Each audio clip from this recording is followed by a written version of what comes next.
this edition of The Spotlight, there are many ways to honor veterans who have risked their lives to serve this country.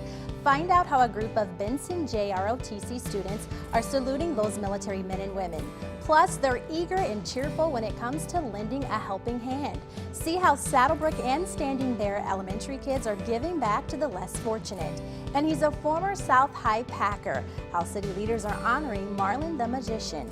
That and more as we put the spotlight on OPS.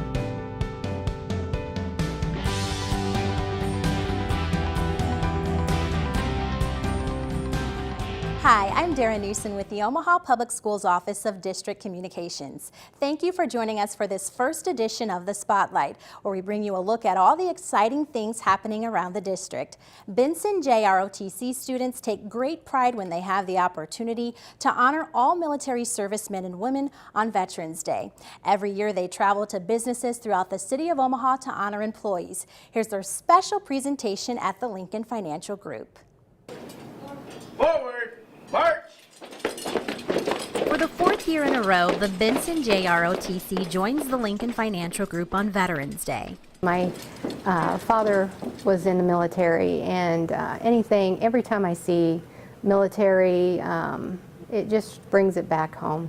It is so important for us to show our gratitude. And to have the Benson team here, it brought it home for us. It was just very rewarding. The Benson Color Guard, Sabre Team, and Choir pay tribute to all the military men and women who have served in the U.S. Armed Forces. First Sergeant Daniel Falcon, the Benson Army instructor, prepares, trains, and leads this group of high school cadets. What a better way to teach patriotism, Americanism, by going out and giving back to the community.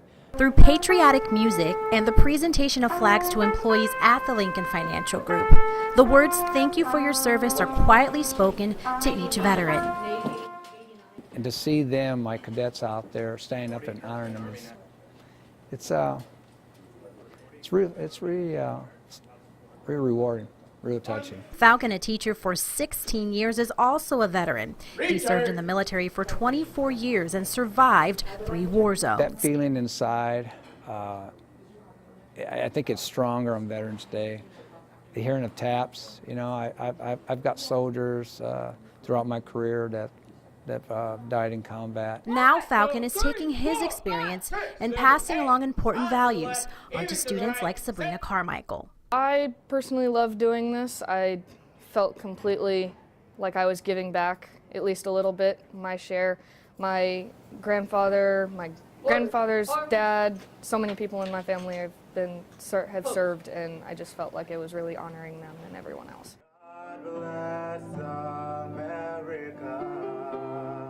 Culinary arts students are putting what they've learned to practice. In a unique dining expo, the first of its kind, they put their cooking skills to the test.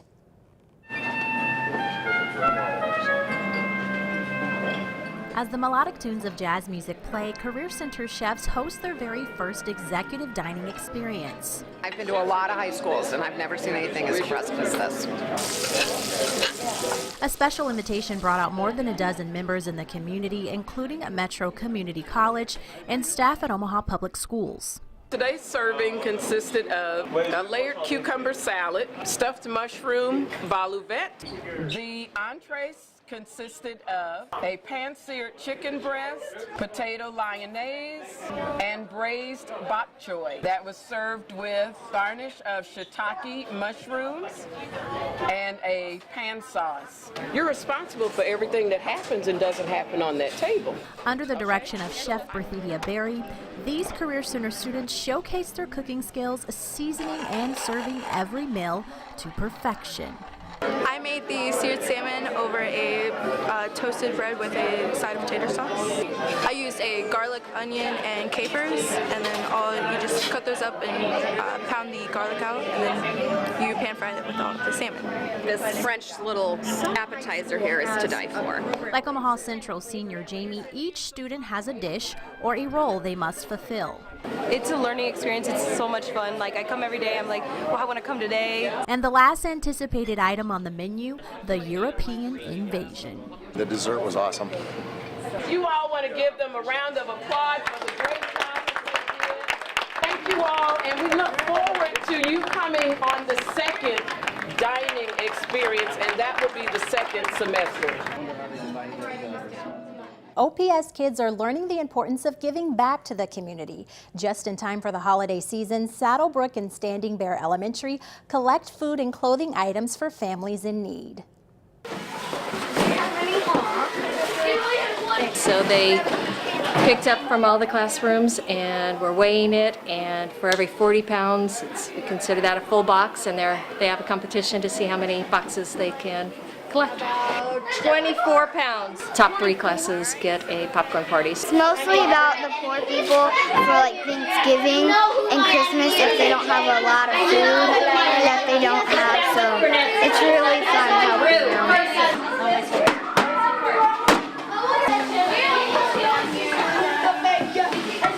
We filled 30 boxes so far.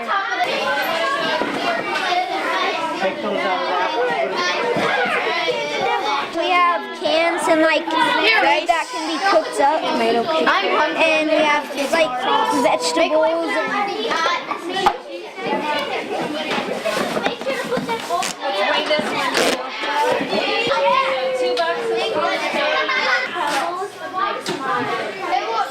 It's really fun.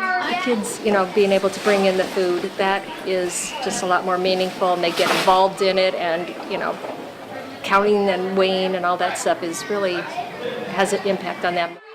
We're doing a clothing drive to protect people over the winter that don't have as much money and are in need and need protection. It makes me feel proud that I'm helping someone in need. I thought it was a good idea because people who didn't have clothing could have clothing.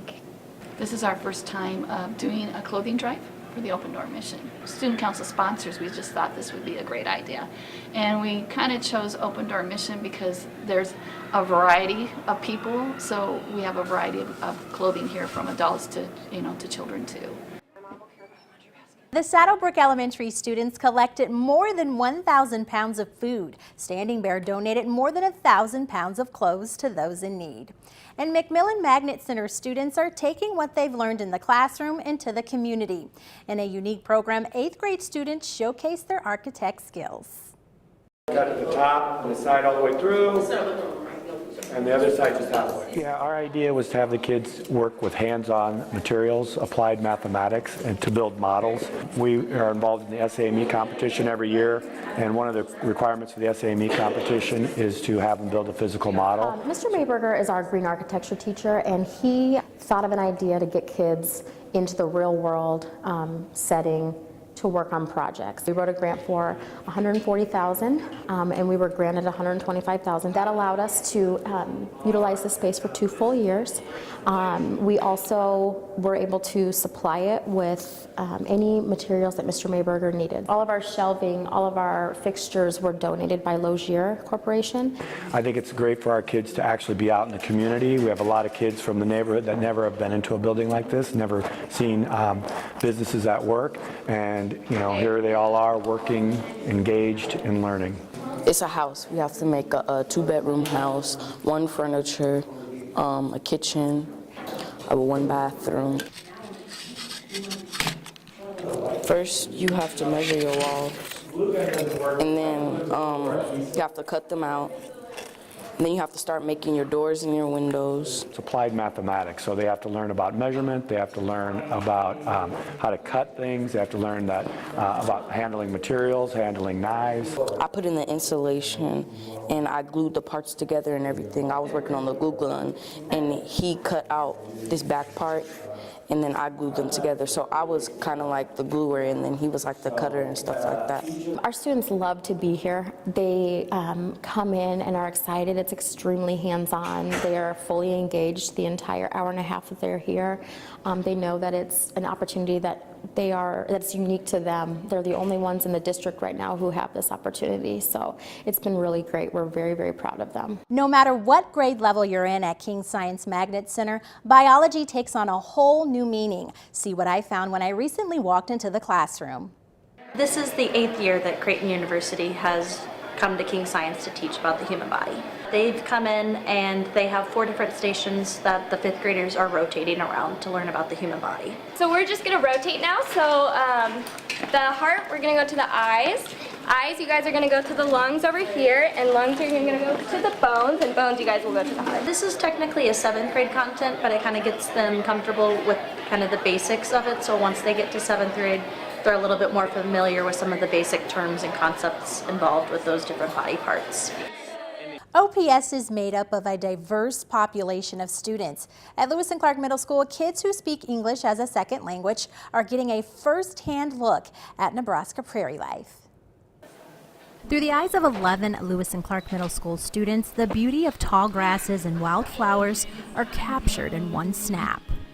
We actually had the UNO photographer came in and actually taught the kids how to take photos. For the 4th year in a row, Lewis and Clark ESL teacher Barb Bremerman and UNO's Literacy and Learning class teamed up this semester to take a photography trip at Glacier Creek Preserve in Bennington, Nebraska. They have to not only take the photo, they have to know why they took it, they have to analyze it, they have to write a caption which uses descriptive language, and then they have to choose one adjective, and then they have to come up with 35 other synonyms for that adjective. I chose dazzling because it's beautiful and bright at the same time, just like the sun, and the blue sky is just wonderful. The concept is to give kids access to higher level vocabulary and create a connection to nature. For Farhio, a native of Kenya, it's been an unforgettable journey. My photo, I chose it because it shows all the different parts of the prairie life.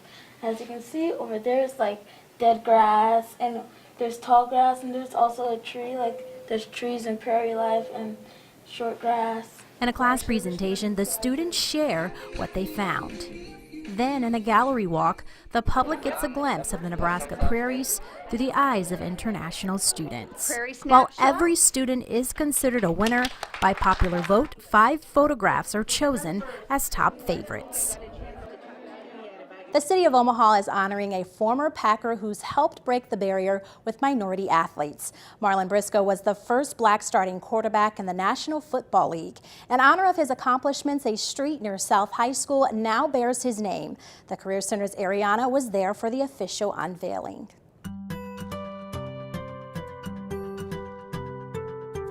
I'm not a hero, but I'm glad that I could do some things to influence the young people that they might want to be able to say they can do it too.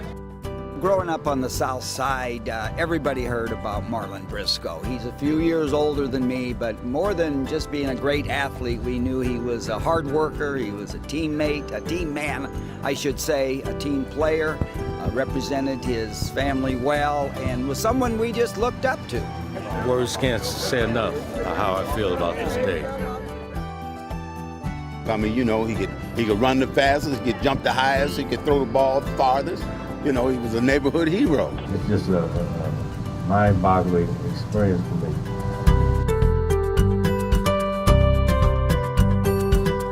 You know, this dedication is not about me. It's about Omaha, and particularly South Omaha, particularly South High, because that's how I got there. I couldn't travel through those doors without it.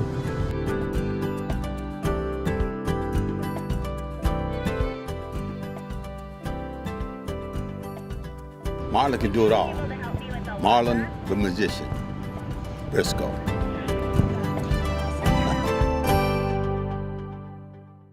Well, that's all for this edition of The Spotlight. If you'd like to see this program again, watch for it on the Knowledge Network. You can also see it on our YouTube channel. Just do a search for OPS Web TV. Thank you for joining us, and see you next time.